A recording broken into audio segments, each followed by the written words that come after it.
Hey guys, we're going to be taking a look at XRP today. We're going to be talking about some of the targets that we spoke about last week and the past few weeks, which are finally being met. And we're also going to be doing a little bit of technical analysis on Bitcoin, and I'm going to be sharing my thoughts on the next few hours and the next few days of trading Bitcoin. So XRP is looking very weak right now.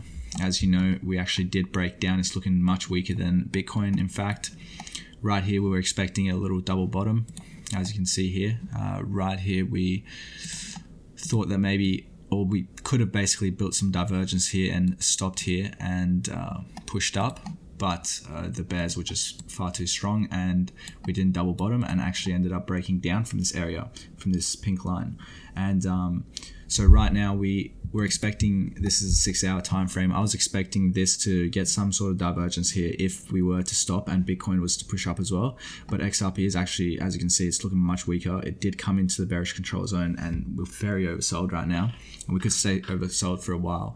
And as you can see, we didn't build this divergence that I was expecting on the MACD either. We also got a bearish cross here a few hours ago. The momentum to the downside, as you can see here, is very, very big. We didn't get this divergence. We broke down actually, so this is looking very bearish. The MACD is looking extremely bearish also, but Bitcoin isn't looking this bad, which you will see at the end of the video. As you can see, we're still in this little falling channel wedge that we have, and we have held here. But if you guys watched the past videos, you would have known that if we go on the 1-day time frame, we talked about this area being a very, very strong area of confluence. And as you can see, we've had a lot of touches here and we've bounced here many times. And so 17 cents was actually one of our first targets, and we've actually come down to around 18 cents or almost 18 cents. So this basically pink box is very important to me, and we're not going to be able to basically catch the bottom ever. And this is what I always try to tell you guys. We're not going to be trying to catch the bottom at all. We're going to see when the market actually reverses, and that's when we're going to start buying, or at least for me, that's what I'm going to do. I'm not just going to be buying here. So we're going to see how much it does come down, but I do think 14 cents ultimately down here, which we have talked about in the past few videos as well. This is going to be a very great area for us to buy if we do come down to 14 cents, which I really do think we will if Bitcoin keeps pushing down. And when you look at the basically history of XRP, every time it does dump, it basically pumps around a little bit more in percentages at least. So if you guys go ahead and look at the chart, every time it does dump, it dumps harder and then pumps even harder. So keep that in mind.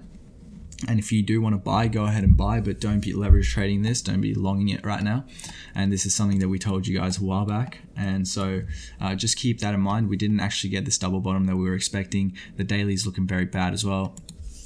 I was expecting, we even talked about this 1 week death cross as well. Like the last one we got, or like one of the ones that we got was here, and we dumped from like 80 cents all the way down here. And as you can see, we did get this death cross as well at around 32 cents. So that got confirmed at, let's say, even 30 cents, and we're down to 19 cents now. So that's a pretty big move. We're going to see if this falling wedge does hold. But if you look at this, as I said to you guys even in yesterday's video, falling wedges don't really matter in bear markets. We could stay in falling wedges, in fact, for falling wedges and channels for months or years at a time in any basically stock market or anything. And if you can see here, the range is getting pretty tight, and all the way down here it's going to be like 16 cents, but this can keep extending out like this. So just keep that in mind. It could keep extending out, and it could just keep going down. It doesn't mean that it would be here. It could go down to 11 cents, to be honest with you. And there's some crazy targets for XRP right now, but I do think that XRP is going to have its time. But right now it's looking a lot more bearish than Bitcoin. As I showed you guys, the momentum is just horrible. The daily RSI is looking disgusting here. In fact, looking lots more bearish than Bitcoin right here.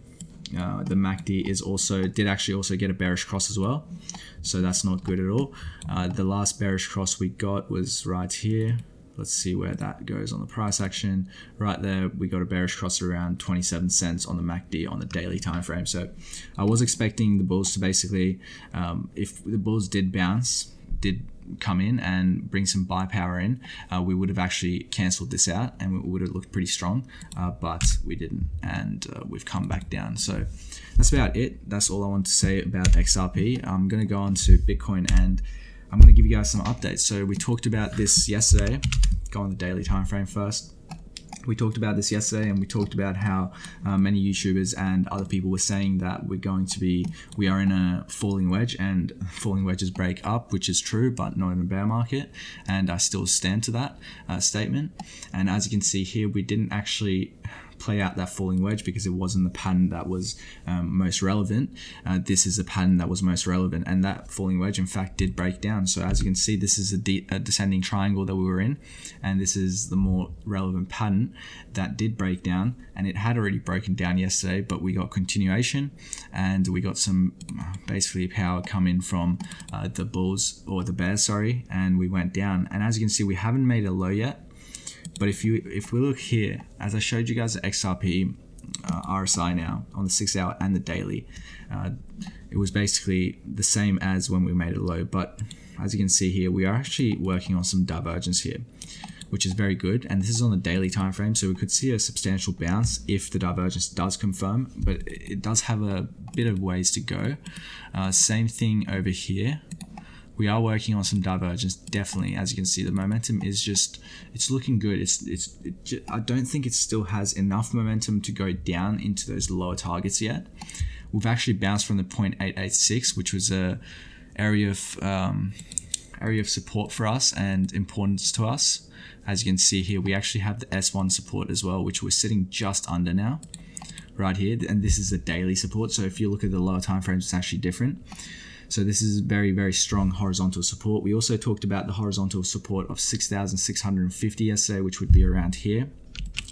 And we've actually bounced from there as well, or we're right above it now. So we'll see how much we have to go.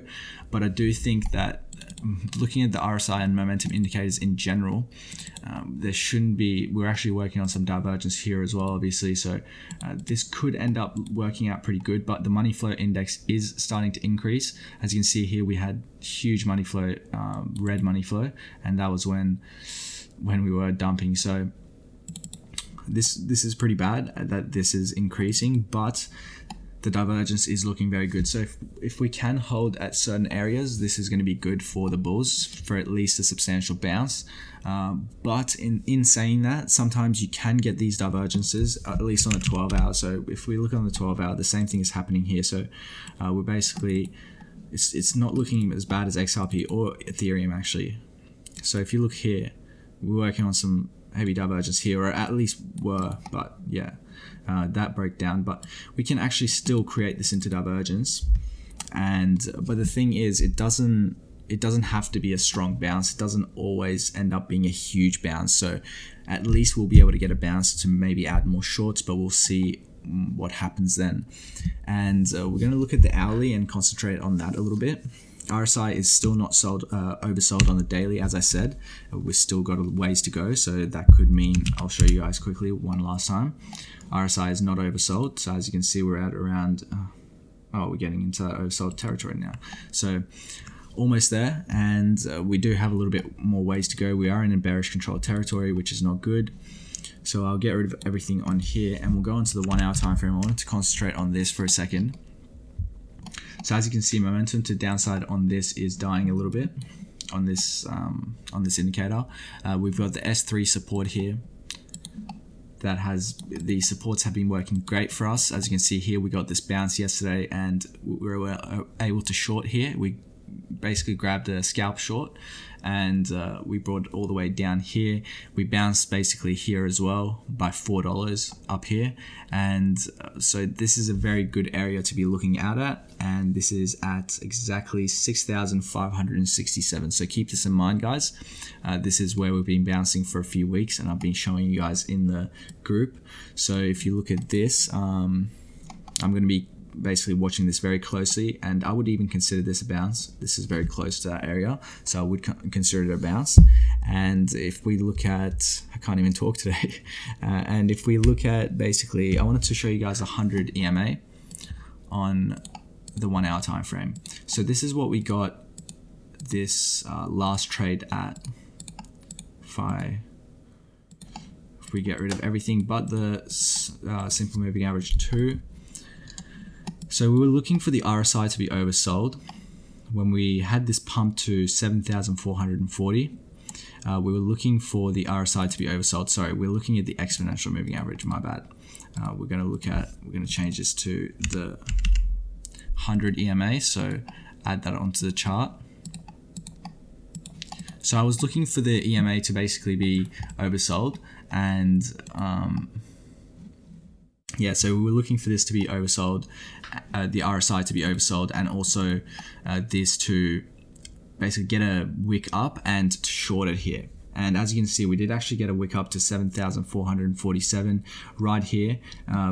When we got this wick up to 7,200, we were looking for it to go to we weren't looking for it to go to exactly this, but this is a great area to be watching for, because if you get the oversold RSI or almost oversold RSI, or at least the momentum dying, as you can see here, we came up here and then the momentum slowly died and came back down.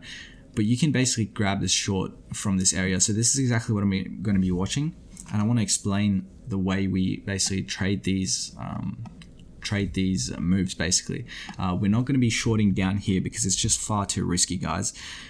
Enjoy the profits and sit back and definitely enjoy the profits, because we've made a very good trade and we've had a few good trades.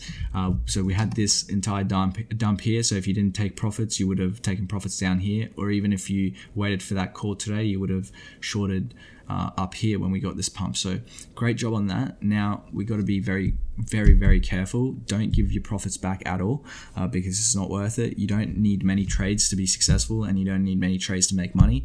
You just need to make the right trades. So as you can see here, we came up to the 100 EMA at 7,150 and dumped right back, and we looked for oversold RSI on the 15 minute. So you look on the hour for the 100 EMA, and then you look on the 15 minute for the oversold RSI, and this is exactly what happened here, and we dumped back. So these are just good scalp opportunities, and the 100 EMA is very important. So go ahead and add it to your charts. This is exactly what we're going to be looking for now. It's actually at 7,024. That's what I was expecting this to maybe go to, but it didn't. It went to 6,930, which isn't very good, but we did still scalp that, and it's very good. I've basically sold all of my short, or bought all my short and closed it out, and I've got about 10% of it left now. So we're basically making a bear flag, or we were going to make a bear flag here, and it already broke down. So as you can see here, that broke down. We're reaching momentum on the RSI is dying, but it doesn't mean that it can't come back down. We can stay oversold for a very long time, so remember that. But we're also going to be looking for these. I'm going to be watching the charts very closely, but sometimes we may just range for a very long time. You know that when we don't get these big moves all of the time, so when you do get the moves, don't give your profits back on a few small trades and trying to scalp a $20 range. We're going to be concentrating more on swing trades for sure, and yeah, so just watch that very closely. I'm very glad that you guys made a lot of money. We have been making a lot of money recently, so good job on that. You guys have absolutely been killing it, and I think that's about it for Bitcoin. Is there anything else we need to talk about? I do think that's it. So I'm glad you guys have been making a lot of money, and I hope you guys enjoyed the video. Go ahead and give it a like and subscribe, and I'll catch you guys in the next one.